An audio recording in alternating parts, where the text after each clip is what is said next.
We bought an airplane from Mexico, and for the past 4 months, we've been building it from a kit. It started out looking like this, and now it looks like that.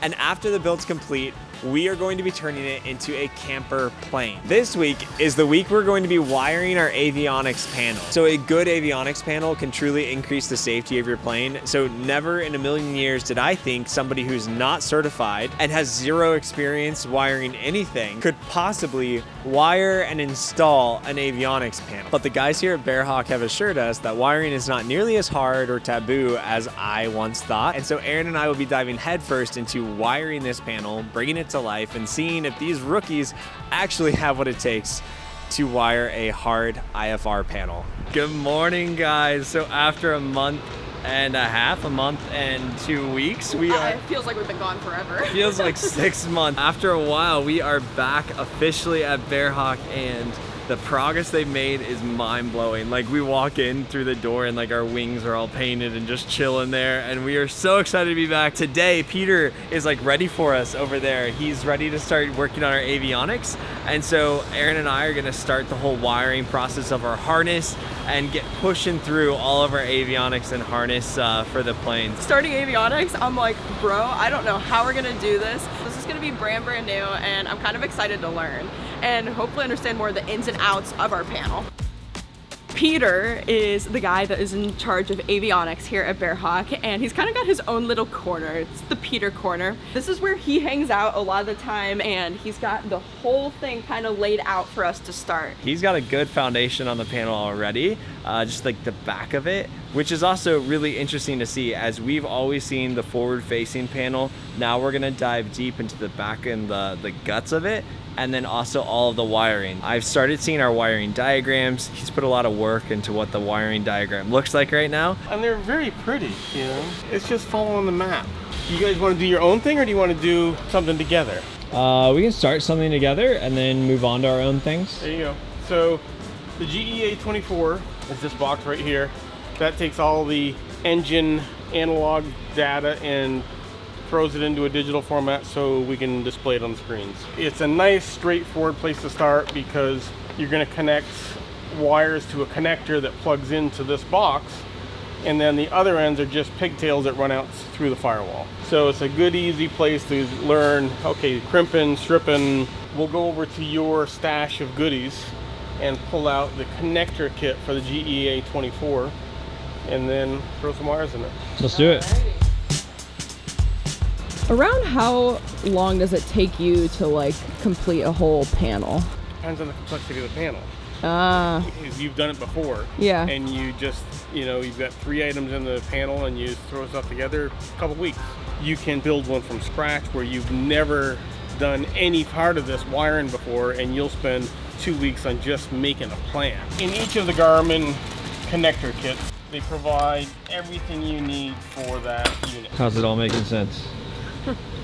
I'm not gonna lie, right now this seems a little complicated, but also like when we started fabric or everything else, everything seemed complicated to me. This is just the beginning, and then I bet when I get hands-on, it's gonna probably start piecing together a little bit more. We'll start with these because these are nice thermocouple wires. This is a 90-inch one, 100-inch one, 110-inch one, up to 120.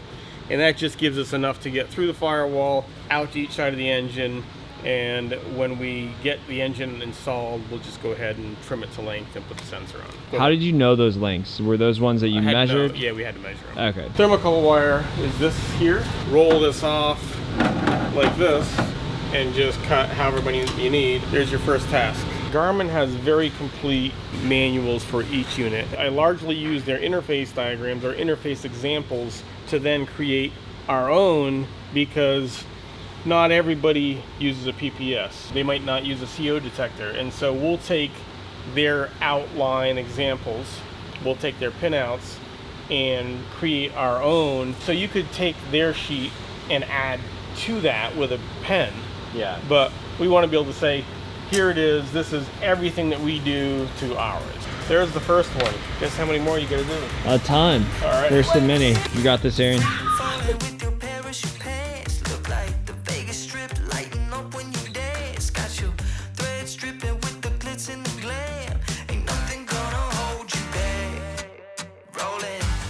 Carpet everywhere that you go, talking so smooth, caviar.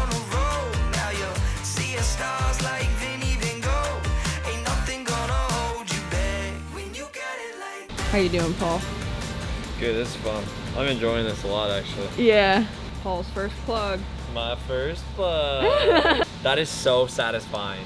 All right, we just got done eating lunch. Paul's making some coffee because we haven't had our caffeine yet, and Paul and I are running on like 3 to 4 hours of sleep. But we started working on this and finished up the connecting port before lunch. When Peter was first explaining it, I was like, there's a lot of steps to it, but once you do it once, it's kind of rinse and repeat. And so we started working on that and finished up that whole plug. He ended up laying it out after we finished it, and I think what we're gonna do next is kind of tie them so then that way they don't end up becoming tangled when it's in the plane. Starting off this, I had no idea what to expect because I have no experience with wiring anything. I think one of the things that intimidated me at first was this whole sheet because I didn't really understand how to read it. Peter had measured out all of these, which is the lengths of the wires, so we knew exactly what we were cutting in order to make sure we were the exact lengths. The red line is standing for the red part of the cable,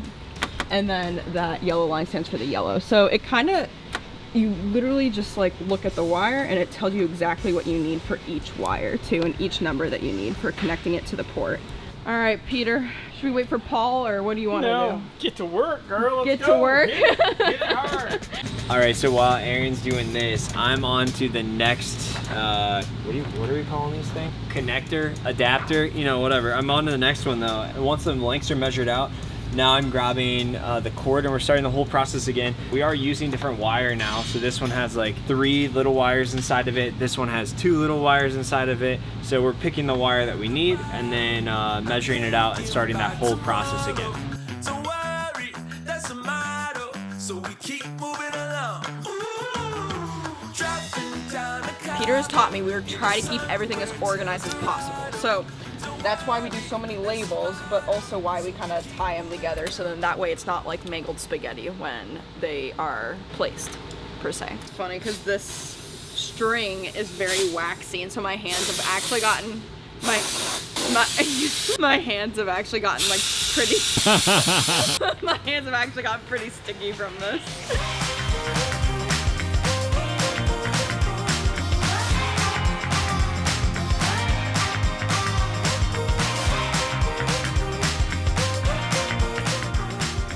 This is our 750 NXI.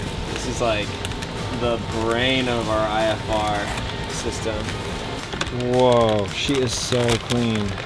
Oh my gosh. That is so pretty.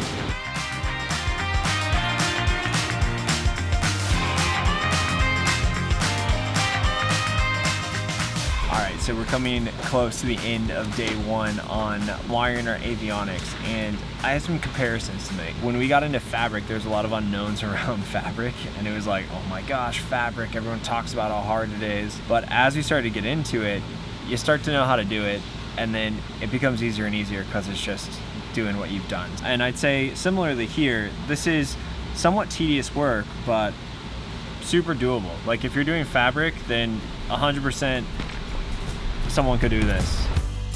Okay, before we left, Peter gave me a few things that I can do by myself on the panel. He's gone down to Oklahoma City to pick up his wife, so Aaron and I are on our own in the avionics corner right now. Which is either a great thing because we're propelling this forward faster, or terrible because it means Peter has to redo all our work. Yeah, so he gave me before he left just like a, hey, do this, this, this, and this. So we're gonna start checking boxes and hopefully get everything done before he gets back. This is the wire harness that attaches into our left wing. And so I'm gonna finish this wire harness, and then once I'm done with it, then you can tie this one up too, and then I can start working on the other things. I think that'll be easy. Yep. Team break. Team break.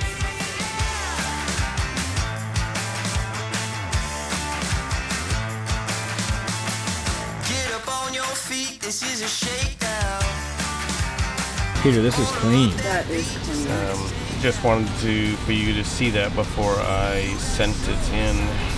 Peter's handing out the tasks of the day. Let's go. Are you ready? I'm so ready. Okay. What are our roles and responsibilities? Day 3. Let's see how advanced we're about to get. The biggest wiring job in any airplane is the audio panel, and people don't realize that, but there's more wires run for the auto panel than any other component.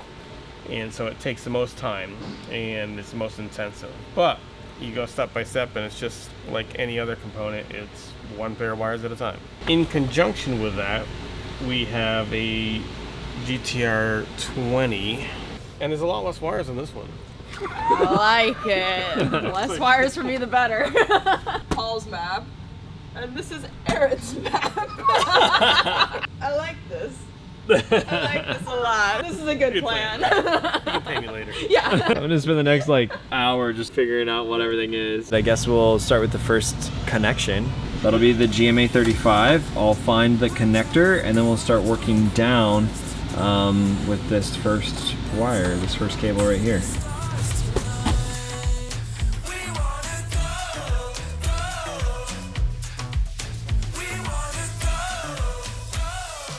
All right, I think this is the last little bit of me doing this. My terminology is still not there. 510, white into number 10, double triple check. Press it in. Boom, boom. Double strand's done. I gotta hype myself up. No one else is around here to hype me up. Do you want to tell the camera what you did? Well, I thought I was doing so good. And then there were a couple of these cores that were sticking a little far out. And I don't know why, but in my head I was like, maybe that's normal. I don't know. Well, no, it's not normal in case you're wondering. I had ended up putting on one of these, I don't remember what they're called, but one of these little tubes I had put on upside down, and I was trying to get the wrong end into the hole. And that's why it wasn't inserting fully. So Peter's trying to fix that. I think he's looking for another like pin or something like that to put in. No, he's just looking What for is a he? whole new one of those. A whole new. Yeah. If we don't make Osh because I freaking did this, I'm. So this is what a pinned connection should look like, just like this. And basically, Erin just put this on backwards. So basically, she put the silver on that way, not the gold on that way. Yeah. Oh, I'm really hoping that we can get it fixed. I actually feel really bad. This piece right here, it's like a fairly standard piece, but I just have to order another one. Hopefully we can get one in time. No way. Do you actually have another one? We have another one. No way. Well, even with all the hiccups, we got this one done. All right, everyone has left for the evening. It's just us now. And I was thinking about 3 days ago, I had no clue what avionics looked like or wiring for avionics really looks like. So I was trying to think of a way to like show you guys what we're doing and what wiring really looks like. So this is what I came up with. We're gonna run one wire to help you guys understand exactly the flow of what we've been doing multiplied by like 1,000. And the wire that I picked is the Copilot mic audio in. Underneath this seat is the audio jacks that the headsets plug into, and that's the cable we're running. So we're running from underneath this seat down under the floorboard, up in front of the firewall, and then underneath here. So that cable will then attach into the audio panel right behind our screen. So we're just running from there all the way down here. That's what we're doing. So everything really starts on the diagram. This massive diagram, there's like 32 pages of this. The Copilot mic is notated right here. So we're gonna start by just looking at where it's running from and to, and then we'll measure out the length of cable we need, and we'll go from there. Okay, so we already have the measurements done. Now let's look at the diagram and figure out what cable we need, and we'll measure that out and get going. All right, so this is the diagram that we're using. This is all of our audio system. The wire that we're running is the Copilot mic audio in, high and low. It's these two wires, and they come out to the Copilot Limo plug, which is that plug underneath the seat. So we know it's a 2-wire connection. So that's what we're gonna grab, is a 2-wire grounded connection. So now I find the wire and we'll measure it out. All right, so we have the wire all measured out, and now it's time to get connecting. Once the cable's all stripped down, honestly, pinning these connections out is pretty straightforward, and I found it fairly satisfying, honestly. Like, to take a wire from just being a wire to an actual connection is pretty sweet. We have the pin connectors now, and we can put it into the actual connection. This is the connector that actually goes into the back of the avionics, into our comms panel. And what we're doing is we're actually taking the wire, making the pins, and then we're putting the pins in the back of the connector, which you can start to see through the front. These pins then go inside the avionics. Now the question is, where do these pins go in relationship to that chaos? So when we go back to the diagram, we see that the Copilot mic audio in is in 32 and 34. So we'll actually look in the back of the connector, and these guys are numbered, and we'll actually look for pin number 32 and 34 back here. So now that this is connected in, that's pretty much it. We'll have to wait until we put the wire harness in the plane to actually connect it into the part underneath the pilot seat. But for now, I'm just gonna go ahead and label it and move on to the next thing. It really is a bit more straightforward than I anticipated. Virgil mentioned to me that Garmin has some old videos that kind of walk you through how to wire and how to do exactly what I just did.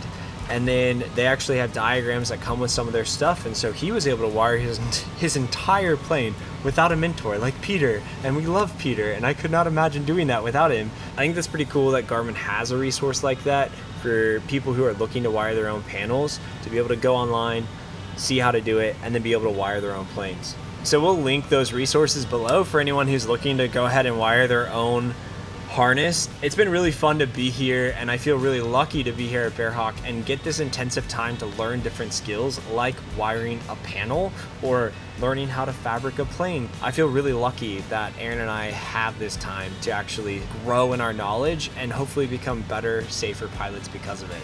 Well, I'm gonna get back to wiring, and we will see you guys next week.